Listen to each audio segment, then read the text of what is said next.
Welcome to the First Responders Wealth Network.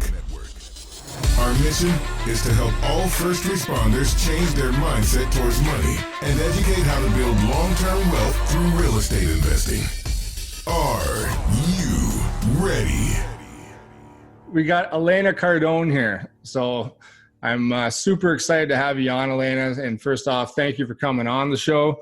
I know we're going to touch on a lot of really cool and important areas that are important for not only first responders, but anyone interested in the entrepreneurial space, but just as relationships as a whole, which is where I really gravitate towards you and respect what the kind of stuff that you're doing in your book. So we'll talk about that as well. But just for people who may not know Elena, in case you're under a rock, actress, author, businesswoman, personal development coach, visionary, and after a couple of years of watching you guys, really the backbone of 10X. So why don't you just explain to my listeners who you are, where you're from, and we'll start from there. How's that? Yeah, sounds great. Thank you so much for having me on your show. Anyone that does follow me knows how much I really appreciate first responders. So I'm glad that you're hosting this show and that you had me on. So a little bit about myself is, I grew up in New Orleans, Louisiana. Mm-hmm. I always had it kind of ingrained in me to be this independent woman and never depend on a man. I'm just giving you the prehistory to where I am now. From my mother's side, she was the sole breadwinner of the family. So it was just, you cannot depend on a man. Then my father felt like that his kind of career as, he shot sporting clay. He was a world champion sporting clay, and he wanted to be more like what I do, kind of he wanted to be a radio performance artist or whatever they were back then. So he felt like once he had the family, that his whole dreams were kind of squashed and whatnot. So when I wanted to go to California to pursue my dreams, he was always like, don't let a man hold you back. Don't let anything hold you back. You go for your dreams. Like, he just never wanted me to give up on my dreams and my goals. So from both sides, I had this ingrained in me. So now I go out to Los Angeles at 17. I knew no one. And I'm this independent, strong woman. And, there were ups and there were downs. And then I was on a show and I bought a house. I had a couple of hot rods. I mean, I was kind of successful, but nowhere near what real success is to me now, at least financially. And then I end up meeting Grant. We get married. And for the first 4 years of our marriage, I am still this very independent woman. I have my plan B. I am, I wouldn't even cook him a meal. It's not a joke. I wouldn't. I was afraid. This is how psychotic I used to be. I thought that if I cooked him a meal that somehow I would be turned into this subservient woman and that he would think he could control me and nobody can take me away from me. And, it was weird. Mm-hmm. And then, this 2008 happened and we were under a major lawsuit and I was pregnant at the time. And then the economy collapsed and my business, my husband's business was completely annihilated. I had no business. I mean, there were no roles for pregnant women in LA at the time. So I really made a decision at that point it was the first entrepreneurial experience I had had. I was an artist, but if you want to consider what an entrepreneur is, and they put everything at risk and financially they put themselves at risk for a better outcome of whatever their endeavor is. And that's when I decided in 2008, I was going to put every single asset that I had and could contribute behind him, because at that point I saw that he was further down the field and had a better chance of scoring the touchdown than I did. And it was terrifying for me as a woman, because all the thoughts came into my head. What are you gonna do if he leaves you for a younger woman? What if you give up your career and then you're an aging actress and no one ever wants you, and then you're a sellout? And then I thought all this women were gonna come after me, because now I'm what am I, a housewife? Like, everything I despised, I now had to relook at. And I made this extremely courageous move and said, I'm going all in on me. I'm trading in to trade up. I'm putting all my chips beside this guy and us. And that was the first time that we fortified for real as a couple. And that's when it was no longer me against him, which I didn't even know I was doing, but I was doing for the first 4 years. And so for the first 4 years of our marriage, we never really grew. We were comfortable. We thought we had the life. I mean, I thought a relationship was just monogamy, and that was pretty much it. Then this devastation thing happened, and this series of events happened that really kind of made me realize that a marriage is really about two people coming together, being a unit and a team. And I imagine that the first responders understand what that's like more, because in your line of business, y'all probably depend on each other for things. But in where I came from, it was always just me. So it was the first time I was like, okay, now I get to become a team and a real partnership and like grow as an asset together. And then I figured out a lot of things from there, like how to figure out who does what the best, our strengths, our weaknesses, and how we could actually divide and conquer, and how we could lift each other up. And what was our big picture? What were we going for other than just existing as a couple? So we did our couples goals. We started figuring things out. I said, no longer am I going to just leave my destination up to some guy or girl in Hollywood to bless me with a job and you're worthy enough to work. I was determined at that point to grab the bull by the horns and say, this is a real opportunity, even though at the time, this is over 10 years ago, we were like in dire straits. Everything was threatened. Our livelihood was threatened. We didn't have the money that we obviously have now. But out of that, long story, a little longer, ironically, I was able to find my true strength and power as a woman through a man. And I hate that I have to admit that, but that's what happened for me. And it wasn't him that gave it to me. I found it through being with him. And so now on the other side of all of that, I've learned so much, and I have a certain statistic behind me now that can't be disputed. And I always felt like and I'm not where I want to be. I don't know if I'll ever be happy, satisfied.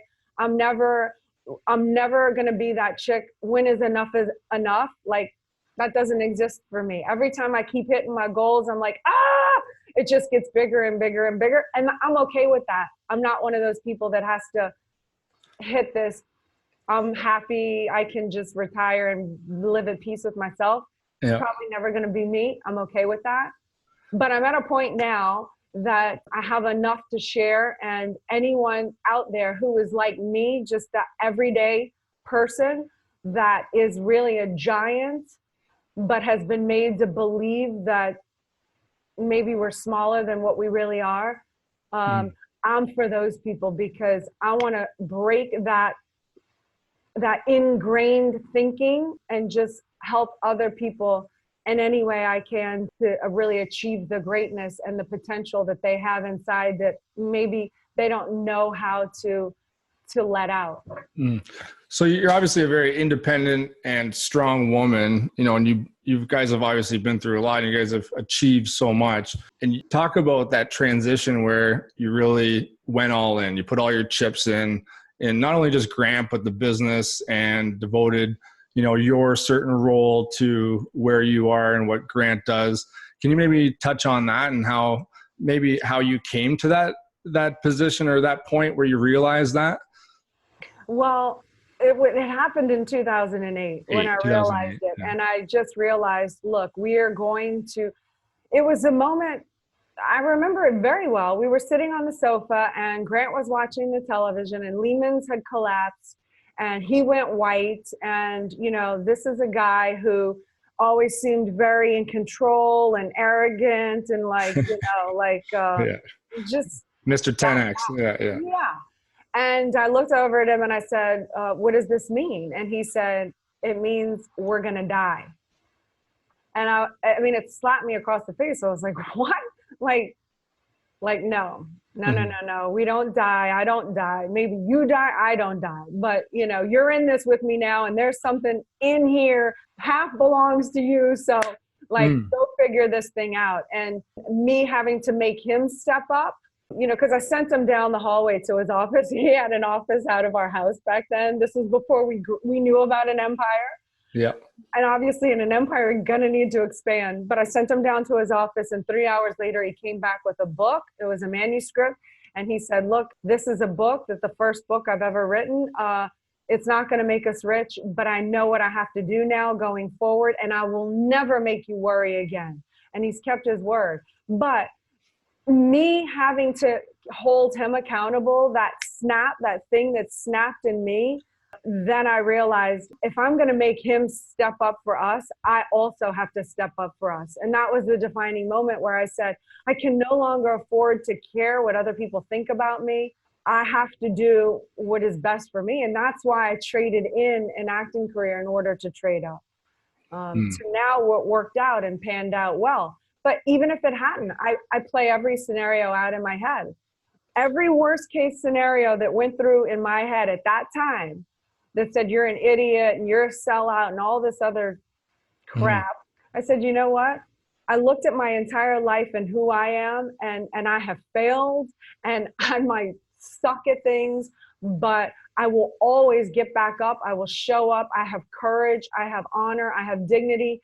You can humiliate me. You can physically hurt me. You can harm me, but you cannot destroy me. And no matter what happens, I will always get up on my own 2 feet and survive, because that's all I know. So once I got clear and in my head with who I am, I realized nothing can happen to me, even if something happens to me. Yeah.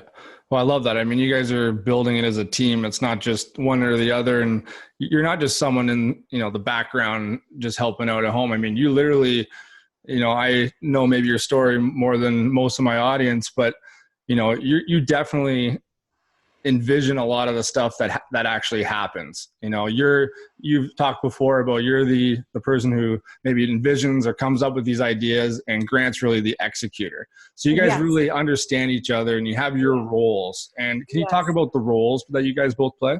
Well, yeah. I mean, they're specific to us because, like I said, we wrote out our strengths and weaknesses. And my weakness, unfortunately, for whatever reason, I just do not know how to do what Grant does. I mean, first of all, I don't know many men that know how to do what Grant does. He is like a mind freak when it comes to being able to know about business and sales and follow-up and real estate and everything that he knows. I mean, he's a super freak. So there's no way I could even compete on that level ever. I'd have to dedicate an entire life to do that. So he is in charge of the business because that's what he is good at.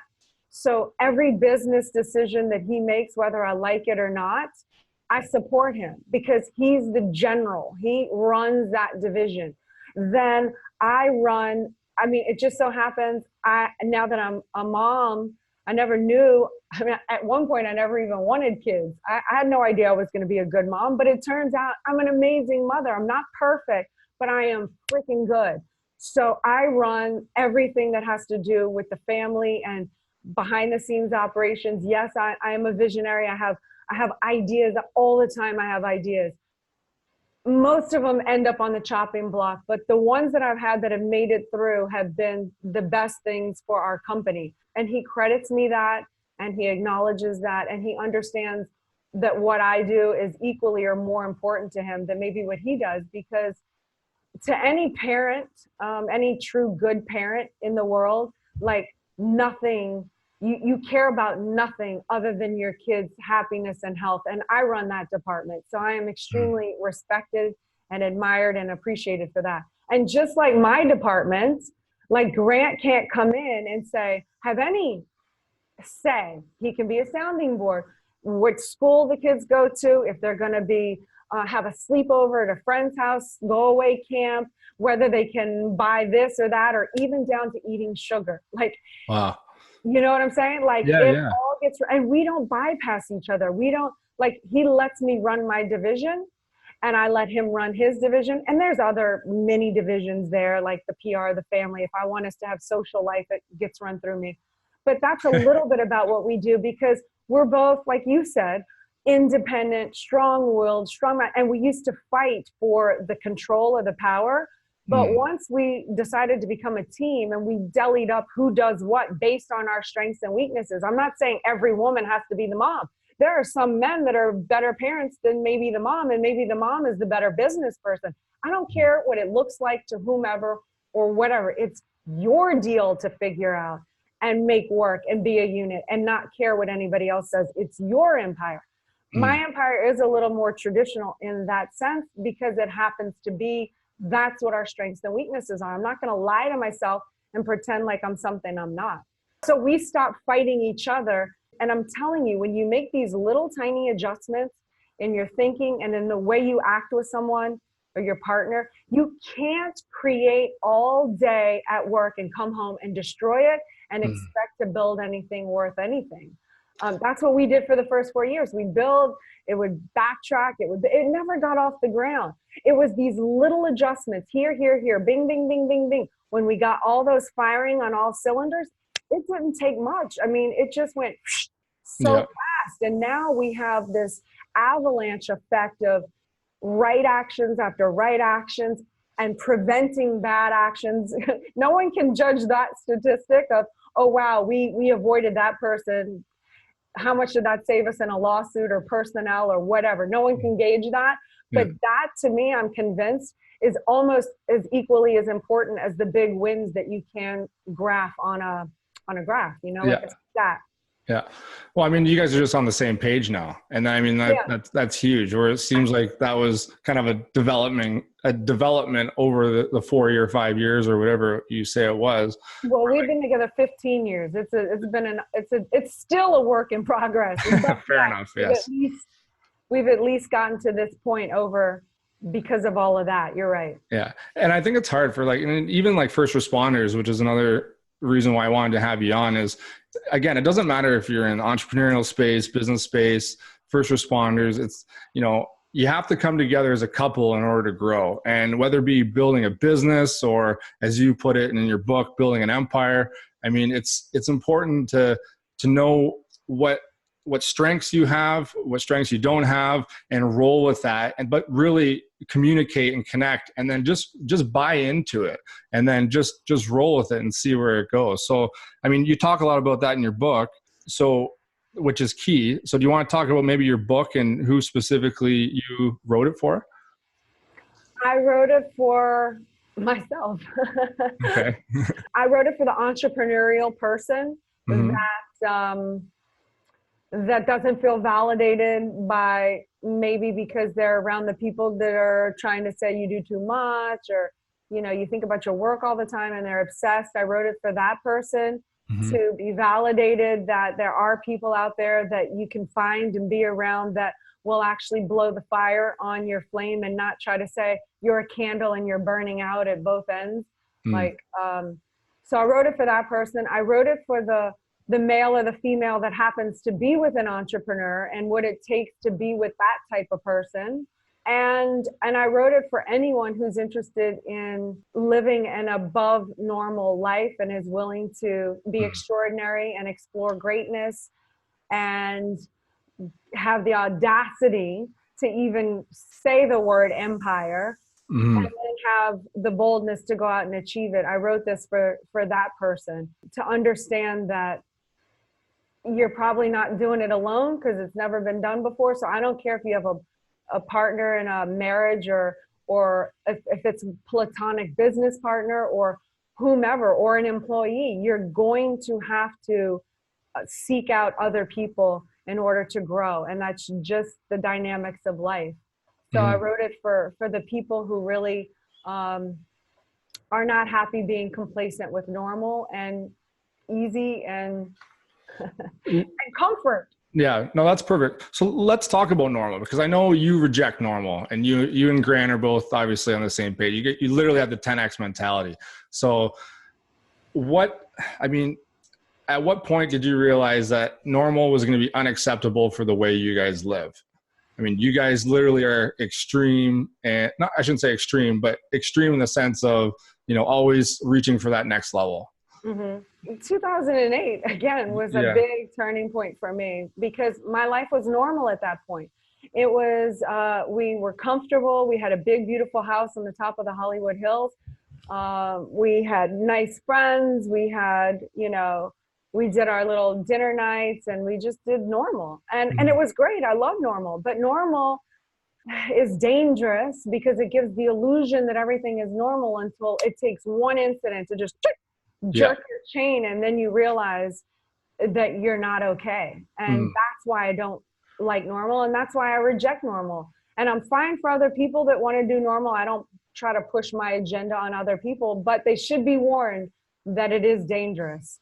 It takes one economic collapse, one person to get cancer in your family that you now have to fund medical bills, a car accident, you lose your job, you lose a kid. I mean, anything. Bad things happen to good people every day, as you can attest and witness to and see way more than me. And it just takes one incident. But if you have built up your reserves in not only finances, but finances are important. Like, for anyone to think that finances aren't important, you're living in a fairy tale. Like, we live on an economic planet. I can't go get a bag of diapers by giving somebody a hug at Whole Foods. No, I hear you. But you have to build up your reserves, and courage and strength and honor and dignity and discipline, and all that takes work. And that's the only thing that can protect you from a hit, however it comes. And you will get hit. I mean, you know that. I don't know anyone that has a perfect life. I don't know a single soul that's happy 24/7, that nothing happens and has no problems. I would assume if that person exists, they'd be miserable about how perfect everything was. No, absolutely. And it's the ability to get uncomfortable, and that constant growth that helps you pursue whatever it is you're pursuing. But that complacency that you talk about, or the average is what people may call it, you become stagnant, and then stagnant is where you get into trouble. And I find the exact same, whether you're on a call, on the road, that complacency can get you into trouble or literally kill you. And your finances, the exact same thing. Like, that's why I started this whole mission in my movement, is to try and get people to realize that if you just stay on the same course that you're doing, you will get into trouble. And I mean, I talk about pensions a lot, Elena, and that's a big issue in the US and Canada, where pensions are underfunded. So a lot of the stuff that I talk about is real estate investing, and just getting control of your finances and getting control of your life, really, and just stop relying on pensions alone and one employer alone.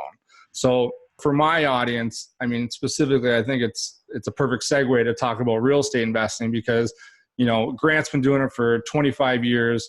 I've been following closely what he's been doing with Cardone Capital and everything, but maybe you can just give an inside look of how real estate specifically has impacted your life and your family's life. Well, the very basics of that anyone should know about finances, and I did not go to college. Grant taught me this, and it is all you need to know, is you need to know how to earn money, store money or save money, and how to multiply money. If you ever want to be wealthy or set for life or whatever, you have to know number 3, how to multiply money.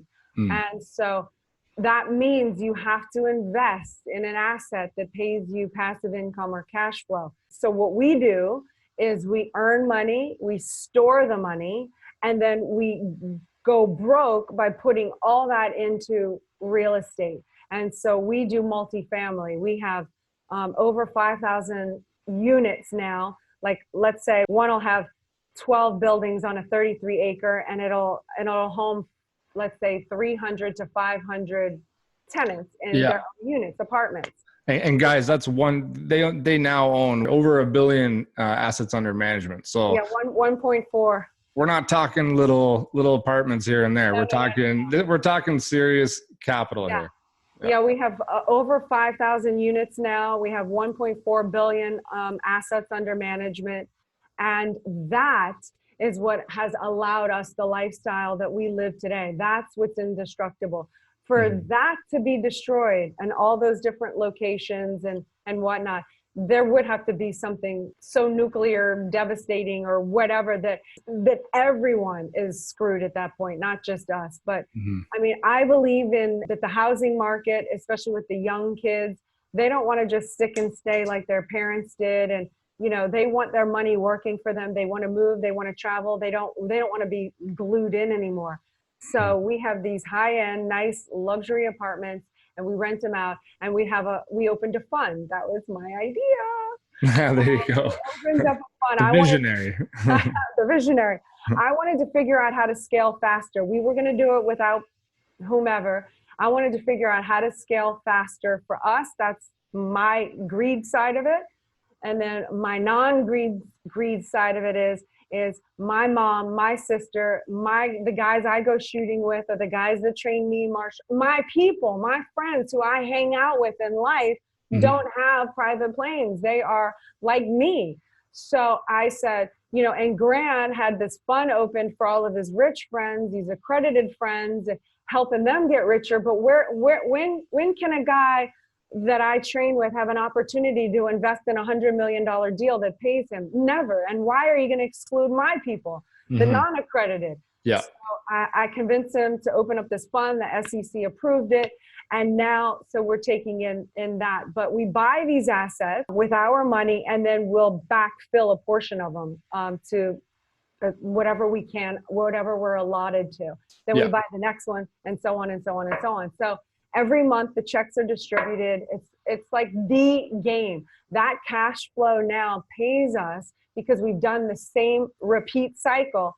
Earn, store, invest, earn, store, invest, earn, store, invest. That these investments puke money, so much money that even though the business is doing amazing, this multiplication of money it's so big in the snowball effect that it's just puking. So we use that extra money now to do things like travel the world or buy a G550 or whatever we want, you know, because of that is working even while I'm sleeping. If my husband or I die or whatever, that's not stopping.